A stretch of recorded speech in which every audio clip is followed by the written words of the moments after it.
Hi beautiful friends and book lovers. Today I'm going to be reviewing and discussing Throne of Glass by Sarah J. Maas. This was in my February book haul, which I will link down below, and I absolutely loved this book. I will do a little non-spoiler kind of review for those of you who haven't read it, and then a discussion for those of you who have read it, like I usually do. Oh my god. Okay, so this book follows a main character named Selena, but throughout this I'm just going to call her Sel because it's just going to make the time go by quicker. And this video would be 50 minutes long if I rambled on how much I loved this book because it's seriously amazing. So we follow Selena, or Sel, who is Adrelon, that's like the name of the area, Adrelon's most notorious assassin. And she is in a prison called Endovir. That's how I'm going to say it. There's a lot of probably mispronunciation in this video, but that's okay. The characters' names and places are kind of hard to pronounce, but so she's in Endovir, which is like this hellish prison, and she gets taken out by the prince, whose name is Dorian, and he pretty much tells her, if you fight for my father in a competition against 23 other assassins and thieves and really bad people, and if you win, you will become the king's champion, aka his father's champion. So she goes through this fighting process. Obviously, she's taken from the prison. It's not really a spoiler because, I mean, the book, she has to fight these people. And she's taken from the prison and she fights these people. She forms amazing friendships. There's so many great, well-developed characters in this book.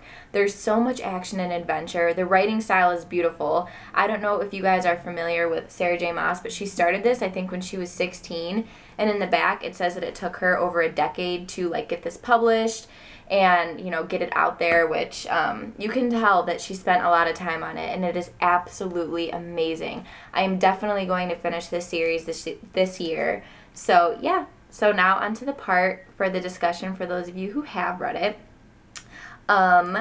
Oh my god, just so much to talk about. Okay, so did anybody else notice similarities between this and the City of Bones series when it comes to the wired marks or weird marks? I'm just going to call them weird marks because honestly I think that's how it's pronounced, and they're kind of weird, so it works out.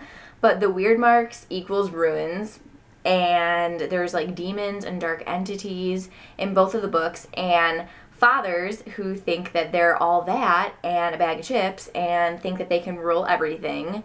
And yeah, so I was just catching on with that when I was reading this. I was like, this is kind of similar to City of Bones, except I like this better. Anyways, so we have Sel, who's the best assassin, and she has the best temper and personality in the world. She gives no, don't know how to say it. Oh my god. Okay, I was gonna swear, but then I was like, no. Okay, she doesn't give a heck, there we go, about anything, and she's like, if you can think what you want to think about me. And she's all sassy, and she also has this most amazing temper. She doesn't care what Dorian thinks about her, or what Kaal is how some people are saying it. Some people say Cole, I don't know. Kaal, I guess, is what I'll call him. But I would like Cole so much better. Anyways, whatever. So Kaal is the guard, and I noticed through the first half of the book, she kind of had a relationship with him, but then it slowly started to fizzle because he kind of wasn't giving her as much attention, I think, as she wanted. And then she starts forming a friendship and relationship with Dorian, and that's the one who obviously she's kissing and stuff throughout the book. But yeah, I seriously just, I don't know, I really liked Dorian. In the beginning, we find out that he's kind of a player and has had all these girls, and he doesn't care. He's just oh yeah, I've had all these girls, but his arrogant personality is what makes his character, and I really liked him. And I've seen some reviews where people are like, oh, I don't think he was developed that well, and I was like, I would disagree there. I think that there are some flaws with him. I mean, he should stand up to his father, but then again, his father's ruthless, so can't really do anything at the moment. And plus, he wanted Sel to be safe, so yes. Let's see. Oh, Kaltain, the most evil, conniving character I have read in a while. Yeah, so she ends up poisoning Cell, which I was like, whatever. Like, she's just like a little lapdog, which is funny because Cain, or no, I think it was Varen, which sounds like vermin, which is accurate because he was terrible. But yeah, Varen was like, oh, you're just a little lapdog. And yeah, no, really, Kaltain was kind of the lapdog. Also a drug addict. That was weird. I was like, okay. She has all those headaches. Either I thought she was having all the headaches because of the opium, but she was actually having them because of the mysterious and evil power that the king is summoning. I don't know. I think he's like the main person who's summoning all of this evil and everything, because he has those dark, like that dark ring, and then Parrington has the dark ring, and Cain had it, and they all had like some crazy aspect about them. But yeah, so when she discovers the chambers in her room and then meets Elena in her tomb, and then Elena ends up saving her by putting the weird mark on her head and all that jazz, I'm just like, this is crazy. And Cain was like insane and just left her to die with that like rid mark or whatever that demon thing was. And then Elena was able to like come to her when she was stuck in between like the portals of the world, as Cain's like physically beating her. God, she like literally couldn't catch a break in that scene. But yeah, so she comes to her and saves her along with Nahima's help, who, oh my god, Nahima, I freaking love her. And I feel so bad because like when she was in the library and Cell saw her in the library and she was like, what are you doing here? And then she spoke like perfect dialect instead of her language. I was like, the heck, you've been asking like for these lessons, you know, to be with Cell, and then you're just gonna come out and throw that out at us? So then I thought that she had something to do with it for a little bit. So I felt as bad as Selena did in the book when we find out that Nahima really is a good character. So throwing that out there. I know, you guys, I thought that she was bad for a while, but I stand corrected. But yeah, I absolutely love her, and I know that there's going to be more of her in the future books, I hope for. I mean, I don't know it because I haven't read them, obviously, but I hope there's going to be more of her because I really liked her. And Fleetfoot, oh my gosh, he just sounds like the cutest dog ever. I don't know if you guys know this, but I'm like obsessed with dogs. So when Selena and Nahima met Dorian in the kennels, and he was like, yeah, I'm just gonna kill this one, it doesn't really have the temper that I like. And I was like, no, don't kill it. And she was like, no, don't kill it. And I was like, I'll take the dog. And she was like, she'll take the dog. And it was just, yeah, crazy. But oh my god, that dog sounds like the cutest thing ever. And I hope that the dog is in the next books too, because he just sounds, she just sounds super cute. But yeah, so then we have Selena's trainer slash guardian, or whoever brought her up, Arabine, I'm gonna call him. He sounds ruthless and terrible. However, he did help her and made her this assassin that she was, even though he made her get all of that gold, and then apparently he just like spent it.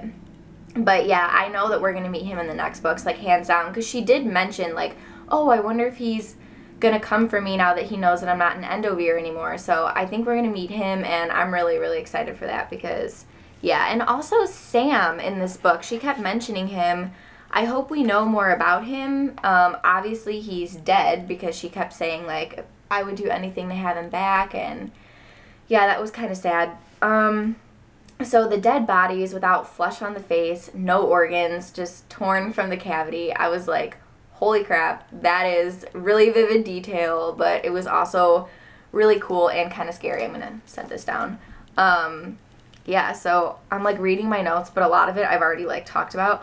Oh, okay, so at the end, Elena was like, she said blood ties can't be broken when Selena was helping, or was like thanking her for all the help that she did. So now my theory is that they're related somewhere down the line, and that's why Cell is like such a BA assassin and can like do everything, because she has some of Elena's like royal blood in her. I don't know if you guys interpreted that differently than I did. Maybe I'm like completely incorrect, but I thought that was cool, and I think it'd be a really cool twist if they were somehow related. It was really, really upsetting when Cain was like beating her literally to a pulp, and Dorian couldn't step in, Kael couldn't step in. Them just sitting on the sidelines like watching her die, and I was like, oh my god, somebody like, please step in. But then Nahima, like, slightly stepped in, and then there was Elena, and then, like, all that crazy stuff. And then Cain was gonna stab her in the back, and I was like, you are just an all-around terrible person if you were gonna do that anyways. Like, you lost, get over it, and now you died because Kale killed you because you were gonna kill her. And yeah, and then he, like, felt really bad about it. But what I thought was weird is, like, you're the captain of the guard and you've never killed anyone. Like, I thought that struck me weird, because I was like, okay, if you're the captain, you've bound to, like, kill someone already in, like, battle or something. And then he, like, took it really hard, and I was like, that's strange. Like, I know that, I don't know, did anybody else, like, see that? Like, didn't you already think that he would have, like, killed someone? I don't know. But yeah, and then Keltane, I think that they're gonna, like, use her in the next couple books as, like, a pawn pretty much. But I think that the king is going to tell Celaena to kill someone that she values, probably like Nahima or something, if, you know, her rebels keep attacking, and Celaena's gonna be like, no, you can shove it, and then it's just gonna be all this crazy mess. So I don't know, I'm really excited to finish the series. But yeah, so now I'm going to pick what my next Mug Knows Best video will be. So let's pick here. This one feels lucky. Ooh, this is exciting. 5 series I will finish and start in this year. I know that a lot of you, or me on a lot of you guys' videos, have been commenting like, oh, I'm going to finish the series too in this one. So now I will make a video on 5-ish series, maybe even more than 5, I don't know, because there are a lot of series that I want to finish and kind of start this year and read them all this year. So yeah, that will be my next episode, episode 3 in my Mug Knows Best series. Thank you so much for watching, guys, and leave in the comments below what you thought of this book. See you later. Bye.